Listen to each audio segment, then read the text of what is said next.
भगत सिंह थे वीर महान, देश के लिए किया बलिदान, हंसते हंसते फांसी पाई, भारत को आज़ादी दिलाई। कम लोगों को पता है उनके बारे में।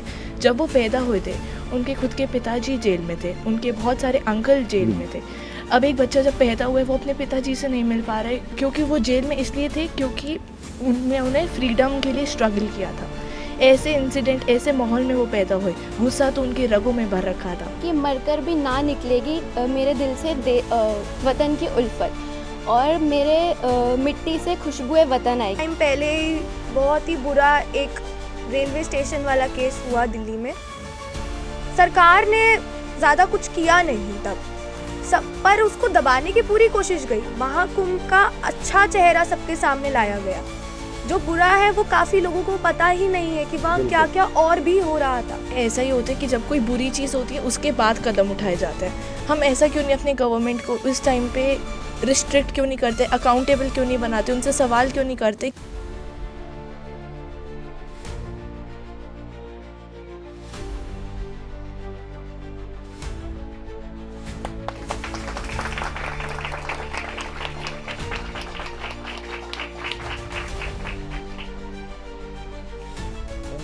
नमस्कार। पूरा देश 23 तारीख को भगत सिंह को एक बार फिर याद करेगा। उनका शहीदी दिवस के रूप में सब उन्हें श्रद्धांजलि देंगे। 1907 में पैदा हुए भगत सिंह केवल 23 साल की उम्र में 1931 में शहीद भी हो गए।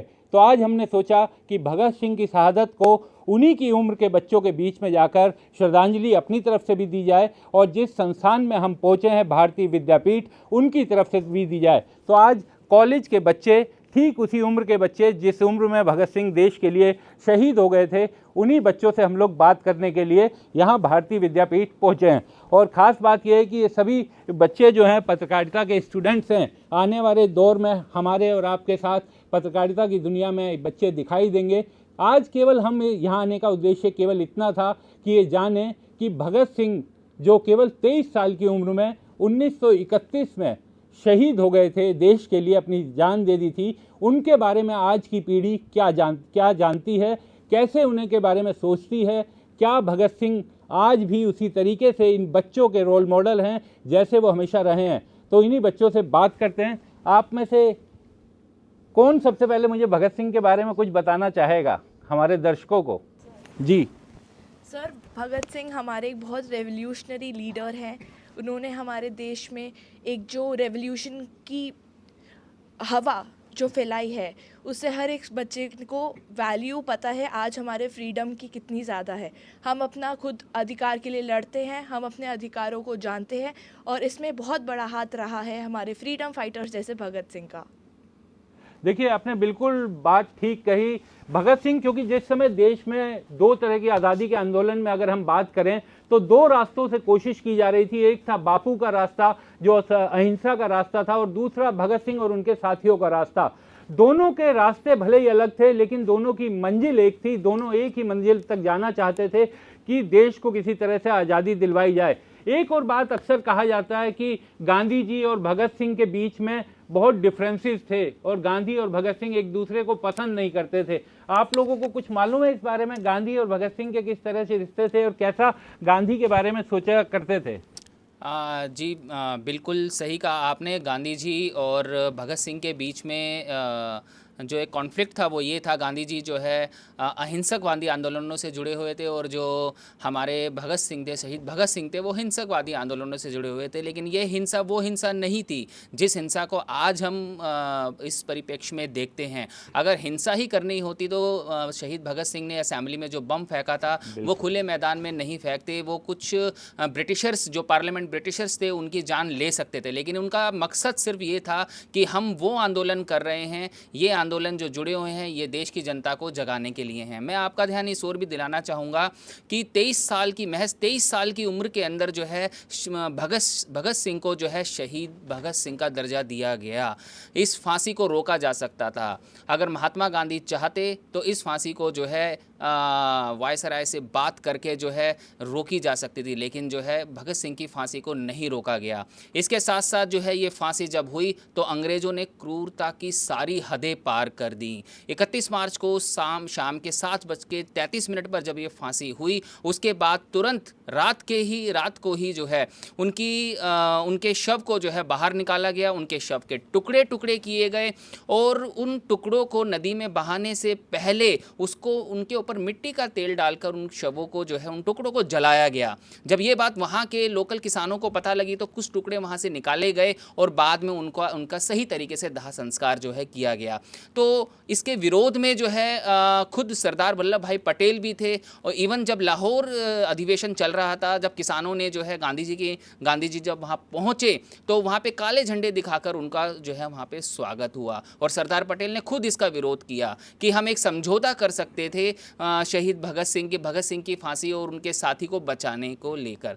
तो ये कहना कि महात्मा गांधी और शहीद भगत सिंह दोनों के रास्ते एक ही थे, लेकिन अगर ये फांसी रोकी जा सकती थी तो शायद हमें आज़ादी बहुत पहले ही मिल जाती। देखिए ये भी वैसे हालांकि डिबेटेबल इशू है, क्योंकि कई इतिहासकारों का ये कहना है कि महात्मा गांधी ने कोशिश की थी अपनी तरफ से, लेकिन वो उसमें सफल नहीं हो पाए थे। लेकिन ये डिबेटेबल इशू है। लोकतंत्र की सबसे बड़ी खूबसूरती ये है कि डिबेट्स होनी चाहिए, वाद विवाद होना चाहिए। आप किसी से सहमत हों असहमत हों, लेकिन बात कहनी चाहिए। और दूसरी बात की ऐसा नहीं है कि महात्मा गांधी को भगत सिंह बिल्कुल नापसंद करते थे।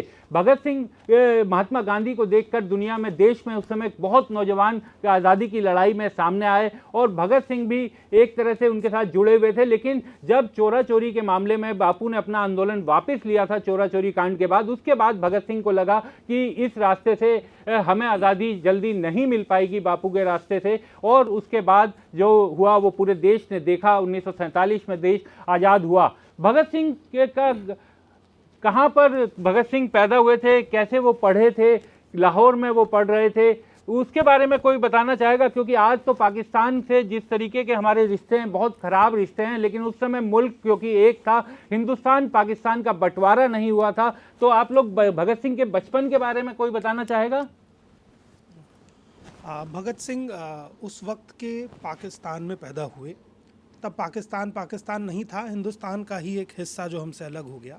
और भगत सिंह की पढ़ाई बहुत बेहतरीन हुई, क्योंकि जिस तरह से वो किताबों का अपनी हर बात में जिक्र करते हैं, अपने आखिरी 2 घंटों में भी वो रेवोल्यूशनरी लेनिन पढ़ रहे थे। जब उनके वकील तुषार मेहता उनके पास आते हैं और उनसे कहते हैं कि आज आपको फांसी दी जाएगी, तो तुषार मेहता से पूछते हैं कि क्या ये किताब ख़त्म करने का वक्त मुझे मिल पाएगा या नहीं। तो एक युवा जिसकी उम्र 22-23 साल है और उसको पता है कि अगले कुछ घंटों में उसकी मौत होने वाली है, और उस वक्त भी उसे इस चीज़ की चिंता है कि मैं किताब पढ़ पाऊँगा या नहीं पढ़ पाऊँगा। तो ये दिखाता है कि भगत सिंह का शिक्षा से कितना बेहतरीन जुड़ाव था। भगत सिंह ने एक बहुत खूबसूरत चैप्टर लिखा है जिसका नाम है मैं नास्तिक क्यों हूँ, और वो पूरे उस चैप्टर में अपने थॉट को डिलीवर कर रहे हैं। 21 साल का लड़का अगर ये चीज़ सोच सकता है उस समय के भारत में, और वही सोच अगर आज के भारत के 21 साल के लड़के में हो, तो देश को बदलने में वक्त नहीं लगेगा। बिल्कुल, हम वहाँ से बहुत दूर खिसक गए। भगत सिंह अपने पूरे चैप्टर में बार बार कहते हैं कि तुम इसलिए मत पढ़ो कि तुम्हें डिग्री चाहिए, तुम इसलिए पढ़ो कि तुम्हें काबिल बनना है, और जब तुम पढ़ोगे तो तुम्हें पता होगा कि तुम्हारा हक क्या है, अधिकार क्या है, वो तुम छीन पाओगे। आखिरी बात जो गांधी की हुई थी, मैं उस पर भी एक कमेंट करना चाहूँगा। गांधी जी ने एक चिट्ठी लिखी थी वायसराय को, नेहरू ने भी एक चिट्ठी लिखी थी वायसराय को। कंक्लूजन लिखना था कि भगत सिंह अगर अपने किए गए अपराधों की माफ़ी मांग लेते हैं तो उनकी फांसी रोक दी जाएगी। नेहरू ने अपनी चिट्ठी में बात साफ लिखी थी कि वो जो हम सबको प्यारा था अब हमारे बीच नहीं रहा। अंग्रेज जब भी हमसे समझौते की बात करेंगे, बीच में भगत सिंह की लाश रखी होगी। ये शब्द थे उनके।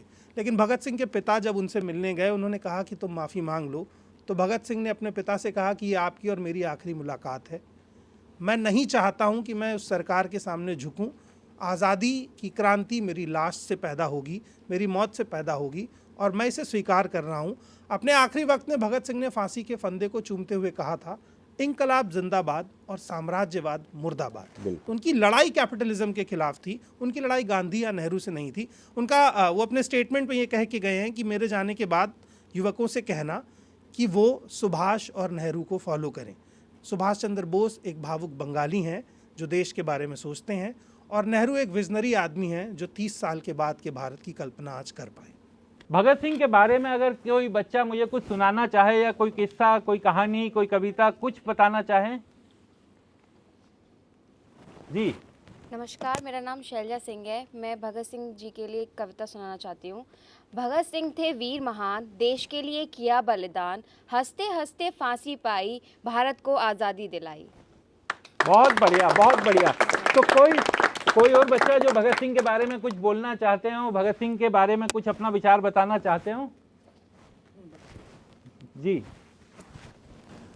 जैसे अभी हमने बात करी कि भगत सिंह एक रेवोल्यूशनरी थे एंड उन्होंने काफ़ी हेल्प करी हमारी इस देश को स्वतंत्र बनाने के लिए। जैसे हम ये भी तो कह सकते हैं कि उनकी एक आइडियोलॉजी रही होगी कि हम सेल्फ डिपेंडेंट बने, हम किसी और पे डिपेंड ना हो। बट अगर हम देखें तो हम आज भी डिफरेंट कंट्रीज़ के जो प्रोडक्ट्स हैं उन पे डिपेंडेंट हैं। हम अपने ही देश में वो चीज़ क्रिएट नहीं कर रहे हैं। जैसे फॉर एग्जांपल हम चाइनीज़ प्रोडक्ट पे बहुत डिपेंडेंट हैं। तो क्या हमें इस चीज़ को चेंज करना चाहिए? देखिए, बिल्कुल चेंज करना चाहिए, लेकिन दिक्कत यह है ना कि हम लोग हिंदू मुस्लिम में भी तो उलझे हुए हैं। 300 साल पहले का औरंगजेब और आज उसकी कब्र पर अगर झगड़ा होगा, उसकी कब्र को हटाया जाएगा या रखा जाएगा, संभल मस्जिद विवाद, इस तरीके के विवाद अगर होंगे तो जाहिर बात है देश तो पीछे होगा। तो उम्मीद यही कि युवा वर्ग ये सोचे। कोई और बच्चा कुछ कहना चाहेगा? कोई और? हाँ, मैं जी, इधर माइक पहुँचाएं। मैं एक इंसिडेंट शेयर करना चाहूँगी भगत सिंह का, जो बहुत इंस्पायरिंग है। जब वो काफ़ी यंग थे तब हुआ था एक बहुत बुरा इंसिडेंट, जलियांवाला बाग इंसिडेंट। जी। वहाँ पे इतने लोगों की मौत हुई, सारे गेट्स को बंद कर दिया गया। जनरल डायर ने इंस्ट्रक्ट करा अपने ट्रूप्स को कि वो गोली चलाए और हर एक जने को वहाँ पर मार डाला गया। वो बहुत ही गंदा दिन था हमारी हिस्ट्री का। वहाँ पर उस टाइम पर भगत सिंह हमारे बहुत यंग थे। वो उधर गए, उन्होंने वहाँ पर मिट्टी जिसमें खून की बूंदें थी, उस मिट्टी को उन्होंने अपने हाथ में लिया, उसको अपनी बॉटल में लाइफ टाइम रखा, ये दिखाने के लिए, अपने मिशन से उनको जोड़ने के लिए कि ऐसे ऐसे इंसिडेंट्स हुए। और एक और चीज़ जो बहुत कम लोगों को पता है उनके बारे में, जब वो पैदा हुए थे उनके खुद के पिताजी जेल में थे, उनके बहुत सारे अंकल जेल में थे। अब एक बच्चा जब पैदा हुआ है वो अपने पिताजी से नहीं मिल पा रहा है, क्योंकि वो जेल में इसलिए थे क्योंकि उन्हें फ्रीडम के लिए स्ट्रगल किया था। ऐसे इंसिडेंट, ऐसे माहौल में वो पैदा हुए, गुस्सा तो उनकी रगों में भर रखा था। ऐसी एग्रेशन के साथ अगर हम लोग भी आगे चले तो बहुत अच्छा हो सकता है। बहुत अच्छी बात आपने बोली है। और निश्चित तौर पर जिस तरीके से भगत सिंह सोचते थे तो आगे बढ़ना। जी, कुछ कहना चाह रहे हैं? सर, आज के परिप्रेक्ष्य में हम भगत सिंह को देखते हैं तो सबसे बड़ी समस्या ये होती है कि आज के समय में कोई एक अगर हम आंदोलन करना चाहें या फिर किसी के प्रति अपना विरोध दर्ज करना चाहें तो ये आसान नहीं रह गया है। बहुत सारी अड़चनें हैं। भगत सिंह के समय भी जब अंग्रेज़ी हुकूमत थी उस समय भी चीज़ें आसान नहीं थी, लेकिन एक जज्बा था जिसकी वजह से वो करने में सफल भी रहे और उसको आगे तक ले गए। और हाँ, हिंसक होने की वजह से एक दबाव बनाने की कोशिश ज़रूर की अंग्रेज़ी हुकूमत पर महात्मा गांधी का होना भी उतना ही ज़रूरी था जितना भगत सिंह का, क्योंकि अगर हमें लंबी लड़ाई लड़नी है और सच में अगर हमें विजयी होना है तो हिंसक होने से हम जैसे महात्मा गांधी कहते हैं कि अगर आँख के बदले आँख का कोई नतीजा नहीं निकलता, युद्ध कभी ख़त्म नहीं हो सकता। जैसे आज के परिप्रेक्ष्य में देखिए, रूस और यूक्रेन में जो युद्ध चल रहा है उसका भी कोई नतीजा नहीं निकल रहा है, और इज़राइल और फ़िलिस्तीन के बीच में जो युद्ध चल रहा है उसके बीच भी कोई नतीजा नहीं निकल रहा है। तो हिंसा अपनी जगह पे मीन्स हिंसा तो नहीं होनी चाहिए, क्योंकि उसका कोई अल्टीमेटली उसका कोई परिणाम नहीं निकलता है। तो महात्मा गांधी और भगत सिंह अगर आज के परिप्रेक्ष्य में देखें तो मुझे लगता है कि ये ब्रांडिंग का समय तो ब्रांड ज़्यादा बन गया है। इसके वजह पे इनके बदौलत या इनके नाम की सहायता से लोग अपना PR चमका लेते हैं। मीन्स सरकारी एजेंसियां हो गई या फिर ये हो गई कि आज भगत सिंह का समय है तो भगत सिंह की बातें होंगी। महात्मा गांधी का जब समय आता है 2 अक्टूबर को तो अखबारों में, पत्रिकाओं में, हर जगह वो छा जाते हैं। सर, मैं थोड़ा ऐड करूंगी कि क्योंकि बात भगत सिंह पर हो रही थी और जो नारा वो जो कहते थे कि इंकलाब जिंदाबाद, उसका मतलब यही था कि लॉन्ग लिव रिवॉल्यूशन। तो हमें वो क्रांति आज तक जिंदा रखनी है और उसे आगे लेकर बढ़ना है। तो हर वक्त हमें एक रिवॉल्यूशन क्रिएट करनी है और उस क्रांति की मशाल को जलाए रखना है। उस समय हमारा मिशन आज़ादी था और इस समय भी हमारा जो मिशन है उसके लिए हम इस रिवॉल्यूशन को बनाए रखें। यही मुझे ऐसा लगता है कि ये यंग बच्चे भी इस इंकलाब जिंदाबाद के नारे को भूलें ना और उसे अलाइव रखें। तो the revolution should be alive और इंकलाब जिंदाबाद। देखिए बिल्कुल, क्योंकि भगत सिंह हो या बाकी जो हमारे आंदोलनकारी उस समय के, एक चीज़ जो सिखाई, देखिए अभी जो बात की कि आज विरोध करना बहुत मुश्किल रह गया, लेकिन अंग्रेज़ों के समय से ज़्यादा मुश्किल तो नहीं हुआ होगा। आपको सही बात के लिए आंदोलन करना, सही चीज़ के लिए अपनी बात कहना, उसके लिए कभी भी समय आसान तो नहीं रहा, लेकिन बात तो कहनी पड़ेगी, विरोध तो दर्ज कराना पड़ेगा। तो जहाँ गलत होता देखिए, बोलिए, समझिए, समझाइए और अपनी बात को ज़रूर सामने रखिए। हाय, मेरा नाम है केशव मित्तल एंड मैं ना भगत जी की एक भूख हड़ताल से बहुत इंस्पायर हूँ। उन्होंने जेल के अंदर रह के भी अपनी भूख हड़ताल कायम रखी, जो बहुत हिम्मत वाली बात है। जी,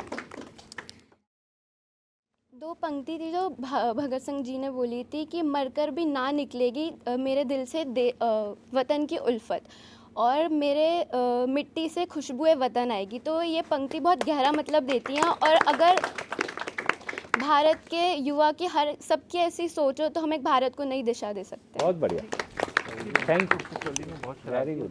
मेरा ये मानना है कि हमें हर वक्त एक भगत सिंह की ज़रूरत है हमारे देश में। जैसे अभी ही कुछ टाइम पहले ही बहुत ही बुरा एक रेलवे स्टेशन वाला केस हुआ दिल्ली में।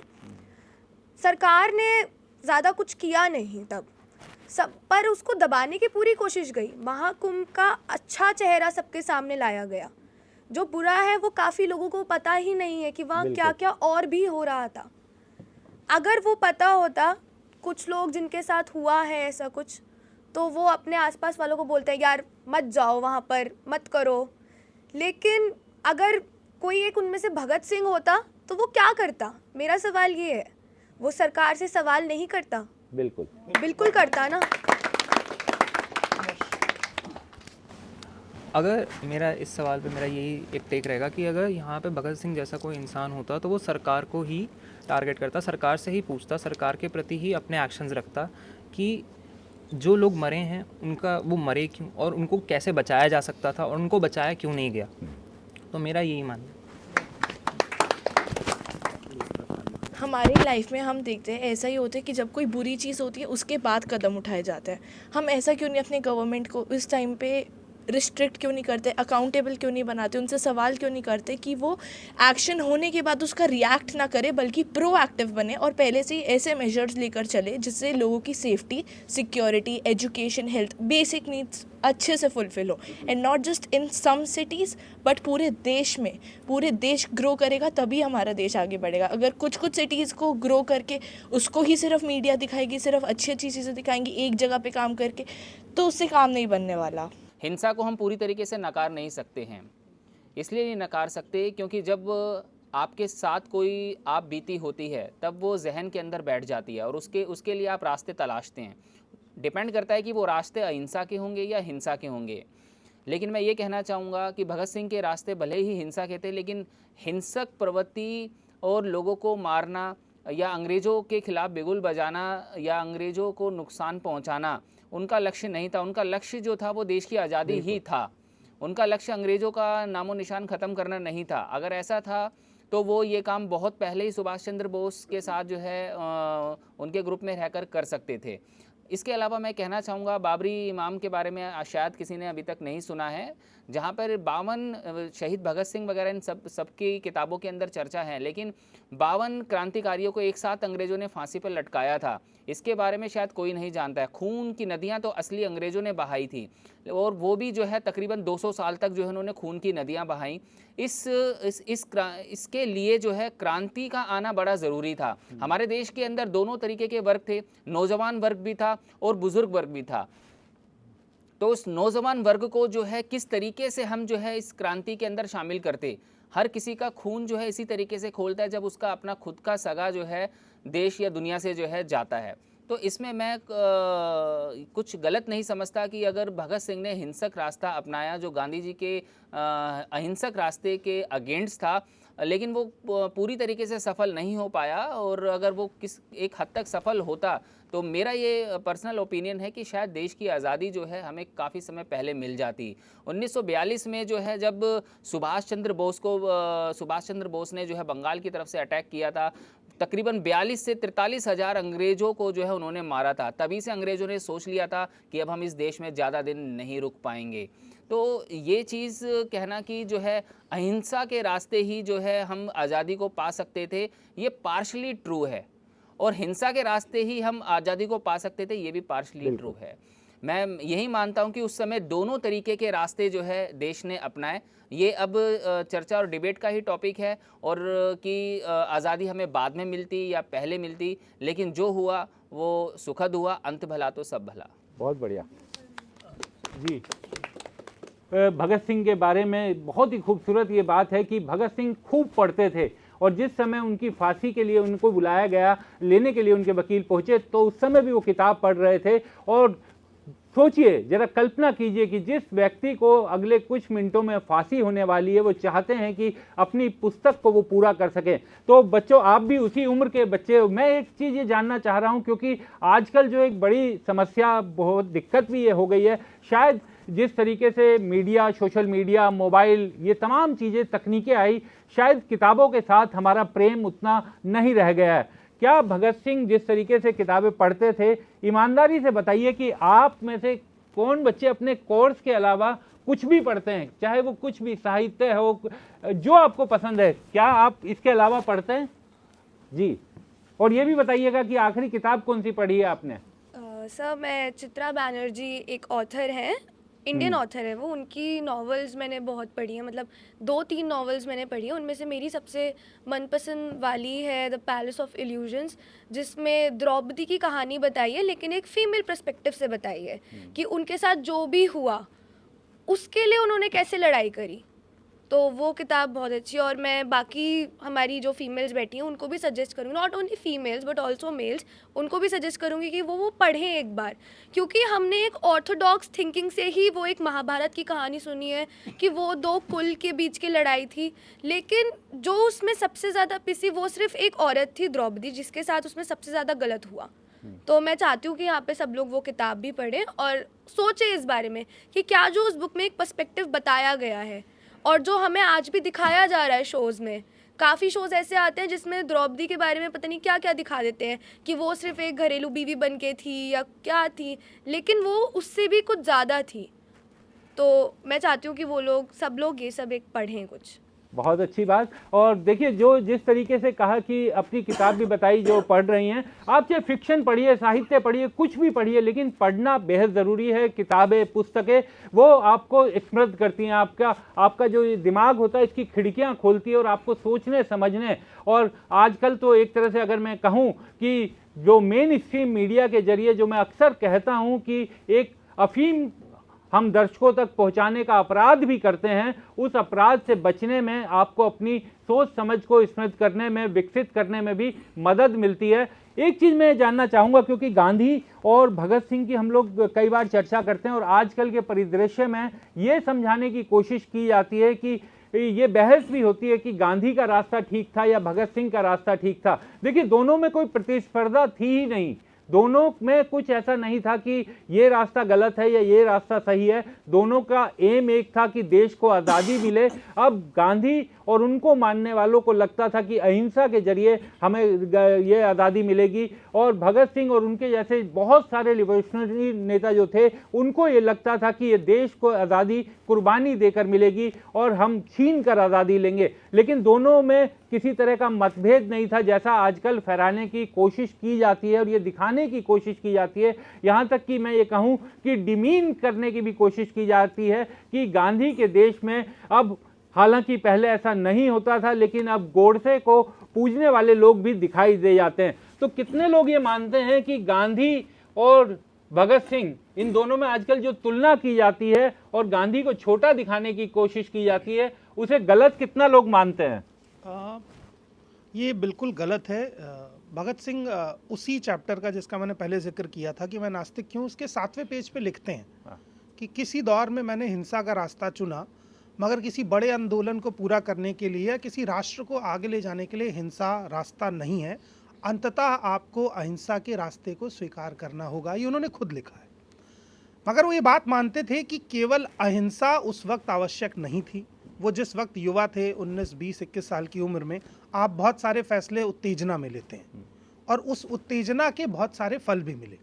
दूसरी बात जो पोर्ट्रे किया जाता है, भगत सिंह को फांसी असेंबली में बम फेंकने की वजह से नहीं हुई थी, उनको सैंडर्स हत्याकांड की वजह से फांसी हुई थी। और जुडिशरी में आप किसी हत्या को डिफेंड नहीं कर सकते हैं क्योंकि लॉ था। गांधी ने बहुत प्रयास किए, चौरा चौरी कांड में जो हुआ वो भी गलत था। आप 23 पुलिस वालों को एक स्टेशन के अंदर रख के आग लगा दे। गांधी जो पूरे देश, पूरे वर्ल्ड में अहिंसा का मैसेज दे रहे हैं, अगर उनके किसी आंदोलन से हत्या का मैसेज जाएगा तो वो ऐसा बिल्कुल नहीं चाहते थे। जो बड़ी बात है, कुलदीप नैयर भी अपनी किताब में लिखते हैं कि अगर भगत सिंह के रास्ते से हम आज़ादी मांगते तो जितने लोग हमने खोए शायद उससे 100 गुना ज़्यादा और लोग मारे जाते। गांधी उन हिंदुस्तानियों की जान बचाना चाहते थे। वो चाहते थे कि मैं पहले से ही ये डिक्लेयर कर दूं कि इस लड़ाई में हथियार नहीं उठाया जाएगा, ताकि सामने वाला भी बंध जाए हथियार उठाने के लिए। गांधी और भगत सिंह दो अलग अलग लीग के आदमी हैं। एक आदमी आपके घर का बुजुर्ग है, दूसरा आपके घर का वो युवा है। दोनों ही घर बचाना चाहते हैं। तरीका कोई भी हो, लड़ाई देश बचाने की थी, तो हम दोनों के कदों का समझौता कर ही नहीं सकते। बहुत बढ़िया। और अब मैं ये जानना चाहता हूं, क्योंकि थोड़ी आज की भी बात की जाए, भगत सिंह हालांकि बहुत छोटी उम्र में 23 साल में, जैसे हमने कहा कि अपने देश के लिए शहादत देकर अमर हो गए थे। और भगत सिंह, क्योंकि आप ये सोचिए कि कितनी बड़ी कुर्बानी दी थी कि आज भी उन्हें, उनका नाम, उनके साथियों का नाम बेहद सम्मान से लिया जाता है और जब तक ये देश रहेगा तब तक उनका नाम लिया जाता रहेगा। एक चीज़ आजकल के बच्चों से मैं ये जानना चाहूँगा कि जिस तरह से आज दो समुदायों के बीच में नफरत फैलाई जाती है, हिंदू मुसलमान किया जाता है, अगर आज भगत सिंह होते तो वो इसे किस तरह से देखते? और मैं चाहूँगा कि कोई बच्चा इस बारे में जवाब दे। जैसा अभी हमारे राघव सर ने बताया हमें कि भगत सिंह जी ने एक अपना नास्तिक के ऊपर लिखा भी है कि वो क्यों नास्तिक थे। उनका यही मानना था कि सारे रिलीजन्स को इक्वली ट्रीट करना चाहिए और इक्वालिटी के साथ ट्रीट करना चाहिए। तो आई थिंक अगर वो आइडियोलॉजी अगर हम अभी भी अपने जहन में उतारें तो बहुत अच्छा रहेगा, क्योंकि ये नफ़रत से तो कुछ हमें हासिल हो नहीं रहा। ऐसा नफ़रत से अगर हमें हासिल नहीं हो रहा तो ये जब 300 साल पुराना औरंगज़ेब के मुद्दे पर चर्चा होती है, टीवी चैनलों पर बड़ी बड़ी बहस होती है, नागपुर जैसे शहर में आगजनी होती है, इन सब घटनाओं को कैसे देखा जाए, किस तरह से इसे समझा जाए, क्यों ये देश में हो रहा है? क्योंकि लोगों को यही तो गलत मैसेज मिल रहा है, ये नफ़रत से जो गलत मैसेज मिल रहा है उसी के कारण तो ये सब हो रहा है। अगर इसको ठीक करना है तो हमें नफ़रत को तो हटाना ही पड़ेगा ना, मेरा ये मानना है। बहुत बिल्कुल ठीक बात है। नफ़रत को, जिस तरीके की नफ़रत फैलाई जा रही है, अगर उससे हमने अपने देश को नहीं बचाया, क्योंकि आप ये समझिए कि अगर भगत सिंह, जिस समय भगत सिंह ने अपनी शहादत दी, या फिर जो आज़ादी के बाकी दीवाने थे, कहीं उनके दिमाग में हिंदू मुसलमान और इस तरह के झगड़े नहीं थे। सभी कौम ने मिलकर इस देश की आज़ादी के लिए जंग आज़ादी में हिस्सा लिया। लेकिन आज देखिए कि किन चीज़ों पर झगड़ा हो रहा है। कहीं गांधी को गाली देकर भगत सिंह को बड़ा किया जाता है, कहीं नेहरू को छोटा दिखाकर पटेल को बड़ा किया जाता है, जबकि इन सब ने मिलकर लड़ाई लड़ी थी, मिलकर इस देश के सामने जो चुनौतियां थी उस समय, उसके खिलाफ वो सब मिलकर लड़ रहे थे। तो भगत सिंह, आप एक चीज़ ये भी कहा जाता है कि भगत सिंह क्योंकि बहुत छोटी उम्र में उन्होंने शहादत दी थी, एक बड़ी पुरानी कहावत चलती है कि भगत सिंह सब चाहते हैं कि उनका जन्म दोबारा हो, लेकिन कोई अपने घर में नहीं चाहता, सब चाहते हैं कि पड़ोसी के घर में हो। आपको लगता है कि ऐसा क्यों कहा जाता है? इसके बारे में क्या लॉजिक है, क्यों ऐसा लोग कहते हैं? कोई बच्चा बताए।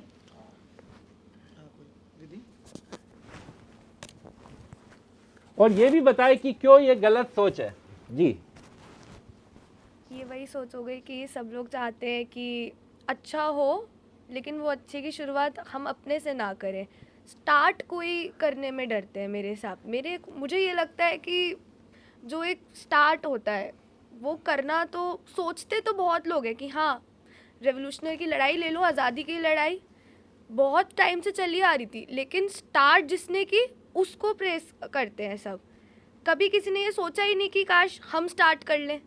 तो मेरे हिसाब से वही है कि भगत सिंह आए दोबारा, लेकिन हमारे घर में ना आए। कल को कोई हमारे यहाँ ये ना बोले कि अरे यार तुम्हारा बेटा माफ़ी ही मांग लेता, पर उस माफ़ी को मांगने में वो बेटा तो माफ़ी मांग लेता, लेकिन वो फिर पूरा देश माफ़ी मांग रहा होता। देखिए बिल्कुल बिल्कुल ठीक आपने बात कही कि शुरुआत कौन करे, क्या खुद से शुरुआत, क्योंकि पहल जो करेगा उसको निश्चित तौर पर बड़ा दिल दिखाना पड़ेगा। लेकिन ये भी कहा जाता है, क्योंकि इसके पीछे एक सोच ये भी है कि भगत सिंह ने जितनी बड़ी कुर्बानी इस देश के लिए दी थी, अपने आप को न्यौछावर कर दिया, तो सब ये चाहते हैं कि समाज में सुधार हो, लेकिन कुर्बानी कोई दूसरा दे। ऐसा नहीं हो सकता। कुर्बानी तो हम सबको मिलकर देनी पड़ेगी, मिलकर लड़ना पड़ेगा, मिलकर झगड़ना पड़ेगा। एक चीज़ मैं जानना चाहूँगा कि आप में से कितना लोग आजकल अखबार पढ़ते हैं और कितने लोग सिर्फ टीवी देखते हैं?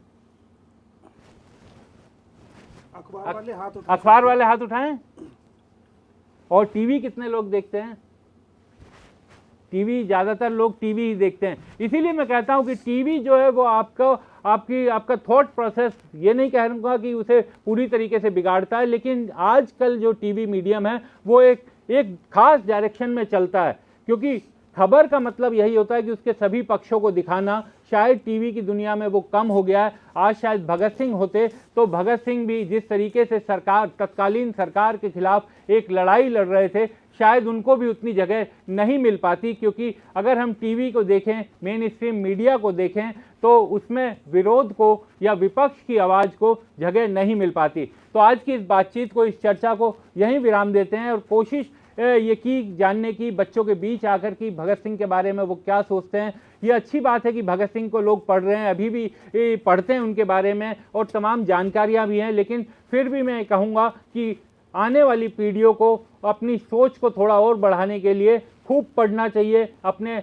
जो व्हाट्सएप यूनिवर्सिटी से आपको मिलता है वो ज्ञान नहीं होता, वो अधकचरा किसी व्यक्ति विशेष की राय होती है जो अपनी राय आपको देना चाहता है। अगर आप अपने आप को समृद्ध करना चाहते हैं, विकसित करना चाहते हैं, तो खूब पढ़िए, मन लगा कर पढ़िए, जैसे भगत सिंह पढ़ा करते थे, अपने अंतिम समय तक पढ़िए। बहुत बहुत शुक्रिया। दा स्वतंत्र की ओर से आप सभी का बहुत बहुत शुक्रिया। तो दा स्वतंत्र देखते रहिए।